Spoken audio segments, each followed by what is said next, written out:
Hey guys, it's Nick Hodges here. So, I was lucky to be invited to an early screening of the new A24 movie Warfare, which is based on the Iraq War, specifically on the real-life experience of its co-director, former Navy SEAL Ray Mendoza, the other director being Alex Garland, who you might know from Civil War, and if you're like me and thought the Battle of Washington DC was the best part of that film, well, that was all Mendoza. He served as the military advisor on that project. Anyway, at the screening we were told that while working on Civil War, Garland and Mendoza started talking about making a new film together, something more personal.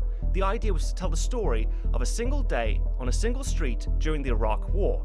And everything in Warfare is based on the memories of Mendoza and the SEALs who were there with him. Together they broke everything down, moment by moment, what was said, what was done, and even gave the filmmakers real photos of the street and building they fought in. The production team recreated everything down to the smallest detail. The SEALs themselves trained the actors on how to move like the real thing, how to stack up, check corners, clear rooms, communicate, and how to handle their weapons with muscle memory, not performance. And as far as I know, the only fictional elements are the character names. SEAL identities are usually kept secret, so most were changed, except for Ray Mendoza and another SEAL, Elliot Miller, who both went public after leaving the service. But aside from that, the filmmakers told us that their goal was to make Warfare as historically accurate as possible.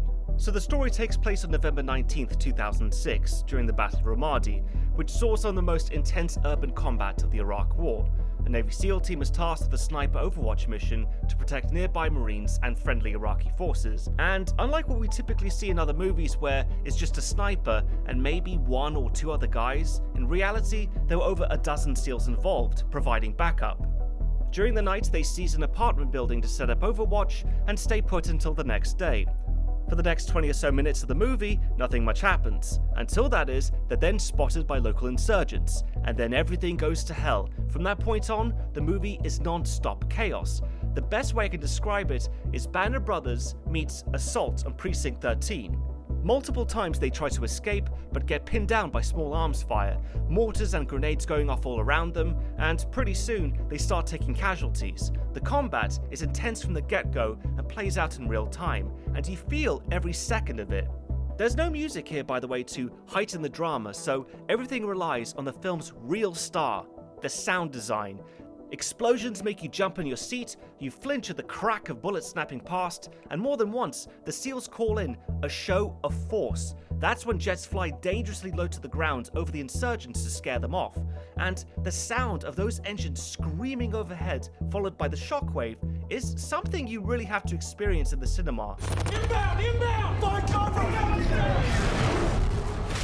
You can literally feel the bass ripple through your chest.